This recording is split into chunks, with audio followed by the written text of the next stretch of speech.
Mission Walk, India's #1 most advanced rehabilitation and physical therapy center, Manikonda, Alkapur Road. Call 9177 మా branches Hyderabad, Delhi మరియు పూణేలో కలవు. అమరావతి భూ సమస్య తర్వాత ఇప్పుడు ఆంధ్రప్రదేశ్లో ల్యాండ్ టైటిలింగ్ యాక్ట్ ఏపీ ప్రజలని అలాగే ఓటర్లను చాలా భయపెడుతుంది. వైసీపీ పార్టీ మీద దీని ప్రభావం ఏదైనా ఉంటుందంటారా? ఖచ్చితంగా ఉంటుంది.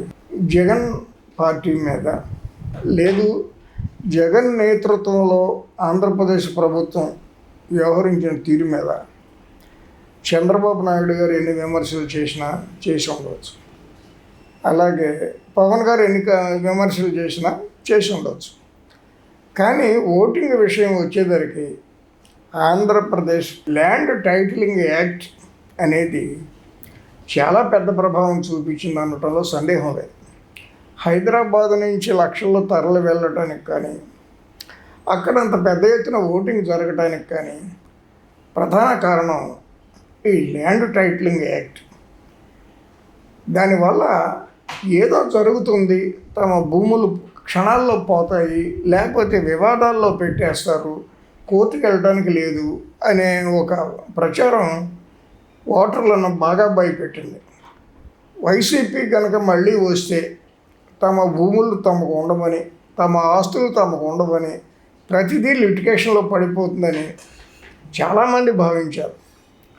ఇక్కడి నుంచి అంత పెద్ద ఎత్తున తరలి వెళ్ళడానికి కూడా, ఇక్కడి నుంచి అంటే హైదరాబాద్ నుంచి అంత పెద్ద ఎత్తున తరలి వెళ్ళడానికి కూడా అదొక ప్రధాన కారణం. ఆంధ్రప్రదేశ్లో ఎకరం, 2 ఎకరాలు, 3 ఎకరాలు ఉండి బతుకు తెరువు కోసం హైదరాబాద్ వచ్చి ఏదో ఒక చిన్నదో చితకదో పెద్దదో ఉద్యోగం చేసుకుంటూ ఉండేవాళ్ళు కూడా భయపడిపోయారు. మనం ఇక్కడ ఉంటున్నాం, మన భూములు పలానా చోట ఉన్నాయి, మనం ఊళ్ళో లేవని చెప్పి ఎవరో దాన్ని లిటిగేషన్లో పెట్టేస్తారు అనే భయానికి లోనయ్యారు. చంద్రబాబు చేసిన విమర్శల వల్ల అంత ఓటింగ్ జరగల నా అంచనా, లేకపోతే పవన్ కళ్యాణ్ చేసిన సవాళ్ళ వల్ల కూడా అంత ఓటింగ్ జరగల.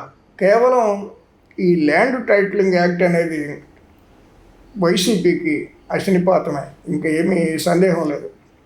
ఆయన ఎన్ని డబ్బులు ఇచ్చినా, ఎంతమంది మహిళలకు డబ్బులు ఇచ్చినా ఓకే, డబ్బులు ఇచ్చారు, వాళ్ళ కృతజ్ఞత ఉండొచ్చు. కానీ వాళ్ళకి ఉండే 1/2 ఎకరం, 1/4 ఎకరం, లేకపోతే 1 ఎకరం ఈ వైసీపీ నాయకులు లాగేసుకుంటారనే భయానికి మటుకు ఆంధ్రప్రదేశ్ ప్రజలు లోనయ్యారనటంలో అసలు ఏమీ సందేహం లేదు. ఆ భయ సందేహాలను తొలగించడానికి ప్రభుత్వ పరంగా ఏమీ చేయలేదు అనేదే నా భావన. సజ్జల రామకృష్ణారెడ్డి గారు మాట్లాడి ఉండొచ్చు, ఇంకొకళ్ళు ఎవరన్నా ఒకళ్ళిద్దరు మాట్లాడి ఉండొచ్చు, ల్యాండ్ టైటిలింగ్ మీ మంచి కోసం తెచ్చామని చెప్పి ఉండొచ్చు, కానీ అది ప్రజలకు రీచ్ అవ్వాల. కానీ ల్యాండ్ టైటిలింగ్ యాక్ట్ వల్ల మీ భూములు పోతాయి అని ప్రతిపక్షాలు చేసిన ప్రచారం బాగా రీచ్ అయింది, గ్రామాల్లో గ్రామాన చేరిపోయింది. దానికి తోడు చంద్రబాబు నాయుడు గారు ఏం ప్రచారం చేశారు, మొదటి సంతకం మెగా డిఎస్సి దాని మీద పెడతాను అన్నారు. ఓకే, రెండో సంతకం ల్యాండ్ టైటిలింగ్ యాక్ట్ను రద్దు చేయడానికి పెడతాను అన్నారు. చాలా పెద్ద అంశం అయిపోయింది అది. దానికి స్పందించే విధంగా వైసీపీ వాళ్ళు కౌంటర్ ప్రచారం ఏమీ చేయలేకపోయారు అనేది నా భావన. దానికి చాలా పెద్ద ఎత్తున చేయాలి, అడ్వర్టైజ్మెంట్లు ఇవ్వాలి. ల్యాండ్ టైటిలింగ్ యాక్ట్ వల్ల మీకు నష్టం జరగదని వాళ్ళకి సొంత పత్రికలు ఇవి ఉన్నాయి, అనుకూల పత్రికలు ఉన్నాయి, వాటిల్లో భారీ ప్రచారం చేయాలి, వీడియోల్లో చెప్పాలి, హోర్డింగులు పెట్టాలి. ఎందుకనంటే రేపు ఎన్నికల్లో 2024 ఏపీ ఎన్నికల్లో అదే ప్రధాన అంశంగా ప్రజలు ఓటేశారు చాలామంది. దీనివల్ల అంటే ఇప్పుడు వైసీపీ వాళ్ళు ఏమనుకుంటున్నారు, మహిళలు ఎక్కువ సంఖ్యలో పాల్గొనడం వల్ల మాకు అనుకూలంగా ఉందని అనుకుంటున్నారు. కానీ అంత పెద్ద సంఖ్యలో మహిళలు కానీ ఎవరన్నా కానీ పాల్గొన్నారంటే ఒక పెద్ద భయానికి లోనయ్యారు. మన భూములు జగన్ గారు తిరిగి వస్తే మనకు భూములు ఉండవు, ఆయన తినేడు భూములు.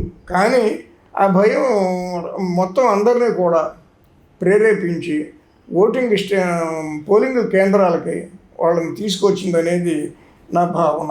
సార్, ఆంధ్రప్రదేశ్లో సీనియర్ ఐపీఎస్ అధికారి ఏబిఎస్ వెంకటేశ్వరరావు గారు వారిని ఓటు హక్కు లేకుండా చేశారనేది వాదన వినిపిస్తుంది ఇప్పుడు. మరి అది ఎలా చూడొచ్చు? ఆ మాట అయితే నిజమే. రెండు విషయాలు. ఇవాళ రాష్ట్రంలో ఉన్న ఐపీఎస్ అధికారులలో సీనియర్ మోస్ట్ ఏబి వెంకటేశ్వరరావు గారు. ఆయన తర్వాతే ఇక మిగిలిన వాళ్ళు ఎవరైనా సరే, ద్వారకా తిరుమలరావు గారు కానీ ఇంకెవరైనా సరే, ఓన్లీ ఏబి వెంకటేశ్వరరావు గారి తర్వాతే. ఆయనను జగన్ గత 5 సంవత్సరాలుగా సస్పెన్షన్లో ఉంచారు. ఉద్యోగం చేసుకునేవ్వలేదు. చాలా సిల్లీ రీజన్స్ మీద ఆయన్ని సస్పెండ్ చేయడం, కేసులు పెట్టడం, ఏదేదో మొత్తం మీద ఆయన్ని ఉద్యోగంలో లేకుండా చేశారు. ఈ నెలాఖరికి రిటైర్ అవుతారు ఆయన. అంటే జగన్ ముఖ్యమంత్రిగా ఉండగా ఏబి వెంకటేశ్వరరావు ఆంధ్రప్రదేశ్ ప్రభుత్వంలో ఉద్యోగం చేయకూడదు అనేది బహుశా ఆయన పట్టుదల అయ్యి ఉంటుంది, జగన్ గారి పట్టుదల అయ్యి ఉంటుంది. అయిపోయింది. ఆయన టర్ము చివరికి వచ్చింది, ఈయన టర్ము చివరికి వచ్చింది. ఆయనకు మళ్ళీ ముఖ్యమంత్రి అయ్యే అవకాశం ఉంది, కానీ ఈయనకి మళ్ళీ ఐపీఎస్ ఆఫీసర్ అయ్యే అవకాశం లేదు. ఈ నెలాఖరికి ఆయన రిటైర్ అవుతున్నారు. అయితే జగన్ కోపం అక్కడితో ఆగినట్టు కనపట్ల. ఈయనకు ఓటు హక్కు కూడా లేకుండా పోయింది. ఆ మాట ఫ్యాక్ట్. దీంట్లో డిసెంబర్లో చూసుకున్నారు ఆయన ఓటర్స్ లిస్టు ఇదంతా చెక్ చేసుకున్నాడు. ఆయన పేరు ఉంది. జనవరిలో తీసేశారు. ఆ సంగతి ఆయనకు తెలియదు. సరే, మొన్న పోలింగ్ జరిగినప్పుడు ఈయనకి ఓటర్ కార్డు ఉంది. ఓటర్ కార్డు పుచ్చుకొని ఆ పోలింగ్ స్టేషన్కి వెళ్ళారు. వెళ్తే, సంతోషం సార్, మీకు ఓటర్ కార్డు ఉంది, కానీ మా లిస్టుల్లో లేదు, మేము ఏమీ చేయలేము అని అక్కడ ఉన్న ప్రిసైడింగ్ ఆఫీసర్ ఎవరో చెప్పారు. ఆశ్చర్యపోవడం ఈయన వంతైంది. ఛాలెంజ్ ఓటు కానీ టెండర్ ఓటు కానీ దేని ఇస్తారా పోనీ అని అడిగాడు. నాకు ఓటర్ కార్డు ఉంది కదా, మా లిస్టులో నీ పేరుండి మీరు రావడానికి ముందు మీ ఓటు ఎవరైనా వేసేసి ఉంటే మీ పేరు మీద, అప్పుడు ఛాలెంజ్ ఓటు కానీ టెండర్ ఓటు కానీ వేయొచ్చు.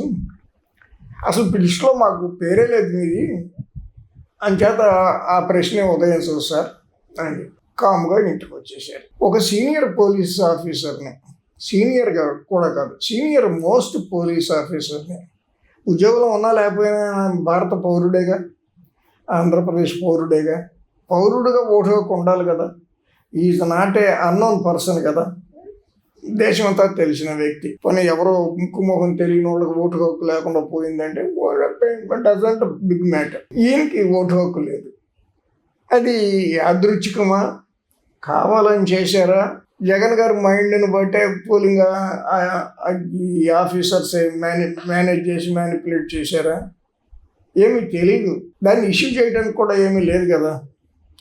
కాకపోతే ఆయనకి తెలిసిన వారంతా ఏమంటున్నారంటే, జగన్ కోపం ఇప్పటికైనా తగ్గుద్దేమో. నిజానికి ఆయనకి పోస్టింగ్ ఇవ్వమని క్యాట్ ఆర్డర్స్ ఇచ్చింది మొన్న 8వ తారీఖు నాడు. ఇవాళ 15, అంటే 1 వీక్ అయింది. పోస్టింగ్ ఇవ్వాల. పోస్టింగ్ కోసం ఈయన ప్రయత్నిస్తున్నారు. ఎందుకంటే ఈ నెలాఖరులోపు రిటైర్ అవుతున్నారు కాబట్టి ఉద్యోగంలో ఉండగా రిటైర్ అవుదామని ఈయన కోరిక.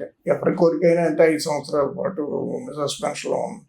సీనియర్ మోస్ట్ ఆఫీసర్ అయ్యుండి చీఫ్ సెక్రటరీ గారు చేతులు ఎత్తేశారు, జవహర్ రెడ్డి గారు, నేనేం చేయలేను అన్నట్టుగా. జగన్ గారు ఈ నెల 17ని విదేశీ యాత్రకు వెళ్తున్నారు కుటుంబ సమేతంగా. ఎలక్షన్స్ అయిపోయినాయి, ఇంకా ఇక్కడ పెద్దగా లేదు. కౌంటింగ్ కూడా ఇంకా టైం ఉంది కదా, 15 రోజులు అని ఆయన వెళ్తున్నారు. ఆయన 1వ తారీఖు వస్తారు. ఈయన 31ని రిటైర్ అవుతారు. మరి సస్పెన్షన్లో ఉండగానే రిటైర్ చేద్దాం అనేది జగన్ గారి ఉద్దేశం అయ్యి ఉంటుంది. ఈయనకి రావాల్సిన జీతభత్యాలను ఇవ్వమని కూడా క్యాట్ చెప్పింది. ఆ దిశగా కూడా ఏమి ఆంధ్రప్రదేశ్ ప్రభుత్వం వైపు నుంచి కదలికేమీ ఉన్నట్టుగా అనిపించటం లేదు. చాలా డబ్బు రావాల్సి ఉంటుంది. IPS, senior most IPS, DGP ర్యాంకులో జీతభత్యాలంటే చాలా అమౌంట్ వస్తుంది, కానీ దాని ఊసు ప్రభుత్వ పరంగా ఎక్కడ ఉన్నట్టు అనిపించటం లేదు. అందువల్ల ఆయన సస్పెన్షన్లో ఉండగానే రిటైర్ అవుతారా జగన్ కోరిక మేరకు, లేదా 1, 2, 3 రోజుల ముందు ఉద్యోగంలో చేరి ఐపీఎస్ ఆఫీసర్గా ఉద్యోగంలో ఉండగానే రిటైర్ అవుతారా అనేది మనం చూడాలి. నిజానికి ప్రభుత్వ యంత్రాంగం అంతా ఎలక్షన్ కమిషన్ అధీనంలో ఉంది. ఇవాళ ఇప్పటివరకు జూన్ 4 వరకు ముఖ్యమంత్రి మంత్రులు నిర్ణయాలు తీసుకునే పద్ధతి ఉండదు. జనరల్గా చీఫ్ సెక్రటరీ ముఖ్యమంత్రి గారిని సంప్రదిస్తున్నారు, ఏబి వెంకటేశ్వరరావుకు పోస్టింగ్ ఇవ్వాలా వద్దా అని. ఎలక్షన్ కమిషన్ ఏమీ సంప్రదించట్ల.